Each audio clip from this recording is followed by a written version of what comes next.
ഈ അടപ്പിന് പിന്നിൽ ഒളിച്ചിരിക്കുന്ന ഒരാളെ കണ്ടാലോ? കണ്ടോ? വേദുവാണ് കേട്ടോ. അംഗനവാടിയിലൊന്നും പോവാതെ ഇവിടെ അങ്ങനെ ചുറ്റിപ്പറ്റി നടക്കുകയാണ്. അപ്പോൾ നമ്മൾ അവിടെ നിൽക്കട്ടെ. നമ്മൾ അടപ്പ് കൊണ്ടല്ല ഇന്നത്തെ ക്രാഫ്റ്റ് ചെയ്തെടുക്കാൻ പോകുന്നത്. ഇതുപോലെ കളർ പേപ്പേഴ്സ് ഉണ്ടെങ്കിൽ ഉണ്ടാക്കിയെടുക്കാൻ പറ്റുന്ന, കുട്ടികളുടെ പോക്കറ്റിലൊക്കെ വയ്ക്കാൻ പറ്റുന്ന ഒരു കുഞ്ഞ് ഡയറിന്നോ അല്ലെങ്കിൽ അവരുടെ നോട്ട്സൊക്കെ എഴുതി വയ്ക്കാൻ പറ്റുന്ന ഒരു കുഞ്ഞ് പോക്കറ്റ് നോട്ടായിരിക്കും കേട്ടോ. അപ്പോൾ നമ്മളിതാ ഇതുപോലെ പല കളറിൽ ഇതുപോലെ പേപ്പേഴ്സ് ഇങ്ങനെ കട്ട് ചെയ്തെടുക്കുക. ഏത് ഷേപ്പിൽ വേണമെങ്കിലും കട്ട് ചെയ്തെടുക്കുക. അപ്പോൾ ഞാനിത് റൗണ്ട് ഷേപ്പിലാണ് കട്ട് ചെയ്തെടുത്തത്. അതിനാണ് നമ്മളിതാ ഈ അടപ്പെടുത്തത് കേട്ടോ. അപ്പോൾ അങ്ങനെ കറക്റ്റ് ഷേപ്പിൽ നമ്മൾ കുറേ കളറുള്ള പേപ്പറുകൾ മുഴുവൻ ഇതുപോലെ റൗണ്ട് ഷേപ്പിൽ മുറിച്ചെടുത്തിട്ടുണ്ട്. ഇനി ഇതിലൊക്കെ ഒരു ഹോൾ ഉണ്ടാക്കിയെടുക്കണം. ഇതുപോലെ കുഞ്ഞു കുഞ്ഞു നോട്ട്സൊക്കെ ഇടയ്ക്ക് ഇങ്ങനെ കീപ്പ് ചെയ്യുകയാണെങ്കിൽ സ്കൂളിൽ പോകുമ്പോഴാണെങ്കിലും ക്ലാസ് ടൈമിലൊക്കെ എന്തെങ്കിലുമൊക്കെ ടീച്ചേഴ്സ് പറയുമ്പോൾ കുഞ്ഞു കുഞ്ഞു കാര്യങ്ങളൊക്കെ എഴുതി വയ്ക്കാം. നമുക്ക് നെക്സ്റ്റ് ഡേക്ക് ചെയ്യാനുള്ള കാര്യങ്ങളൊക്കെ ഇതിലൊക്കെ നോട്ട് ചെയ്യുകയാണെങ്കിൽ നമുക്ക് ഈസി ആയിരിക്കും. അപ്പോൾ ഇതൊക്കെ ആകുമ്പോൾ പേപ്പർ ആ ഒരു ദിവസത്തെ പേപ്പർ കഴിഞ്ഞാൽ നമുക്ക് ഇതുപോലെ ചീന്തി കളയുകയും ചെയ്യാം.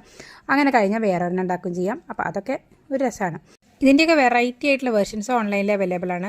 അപ്പോൾ അതിനേക്കാളും നല്ലത് നമുക്ക് നമ്മുടെ ഇഷ്ടത്തിൽ ഇതുപോലെ കസ്റ്റമൈസ് ചെയ്യാൻ പറ്റുന്ന കുഞ്ഞു കുഞ്ഞ് പോക്കറ്റ് നോട്ട്സ് ഉണ്ടാക്കുകയല്ലേ. അപ്പോൾ ഇതുപോലെ ഞാൻ ഇതിൻ്റെ ഫ്രണ്ടിൽ ഒട്ടിക്കാനായിട്ട് നമ്മൾ കുടയുടെ ആ ഒരു കവർ എടുത്ത് വെച്ചതിൻ്റെ മുകളിൽ ഒരു പൂച്ചക്കുട്ടീനും കൂടി ഉണ്ടായിരുന്നു. അതും കൂടി കട്ട് ചെയ്തിട്ട് ഇതിൻ്റെ മുകളിൽ ഒട്ടിച്ച് കൊടുക്കുന്നുണ്ട്. ഒരു സാധനം അങ്ങനെ വെറുതെ കളയല്ലോ. അപ്പോൾ പൂച്ചക്കുട്ടി കൂടി ഒട്ടിച്ചപ്പോൾ നല്ല ക്യൂട്ടായിട്ടുള്ളൊരു പോക്കറ്റ് നോട്ട് റെഡി ആയിട്ടുണ്ട്. ഇതൊന്നും പോരാ, ഇനിയും ഇതിൽ വലുതായിട്ട് എന്തെങ്കിലുമൊക്കെ ചെയ്യണമെന്നുള്ളവർക്ക് അതും ചെയ്തെടുക്കാം. അപ്പോൾ ഞാനിത് സൈഡിൽ കുറച്ചും കൂടി റെഡ് റിബൺ ഒട്ടിച്ച് കൊടുത്തിട്ടുണ്ട്. ഉള്ളിൽ അതുപോലെ ബാർബിയുടെ ഒരു പിക്ചറും കൂടി ഒട്ടിച്ച് കൊടുത്തിട്ടുണ്ട്. അപ്പോൾ അങ്ങനെ ഒന്ന് കളർഫുള്ളാക്കി എടുത്തിട്ടുണ്ട്. പിന്നെ നമുക്ക് ഇതുപോലെയൊക്കെ എഴുതിയിട്ട് കീപ്പ് ചെയ്യാനായിട്ട് പറ്റും. അപ്പോൾ ഇന്നത്തെ വീഡിയോ കണ്ട് ഇഷ്ടപ്പെട്ട് ലൈക്ക് ചെയ്യാനും ഷെയർ ചെയ്യാനും മറക്കരുത്. സ്ഥിരം നമ്മുടെ വീഡിയോസൊക്കെ കണ്ട് സപ്പോർട്ട് ചെയ്യുന്ന കുറേ കൊച്ചു കൂട്ടുകാരുണ്ട്. അവർക്കൊക്കെ എന്തായാലും ഈ വീഡിയോസ് ഇഷ്ടപ്പെട്ടിട്ടുണ്ടായിരിക്കും. അവരുടെ പേരൊക്കെ ഒന്ന് ജസ്റ്റ് കമൻറ്റ് ചെയ്ത് അറിയിക്കുക. നെക്സ്റ്റ് വീഡിയോയിൽ ഞാൻ പറയാം കേട്ടോ. അപ്പോൾ താങ്ക്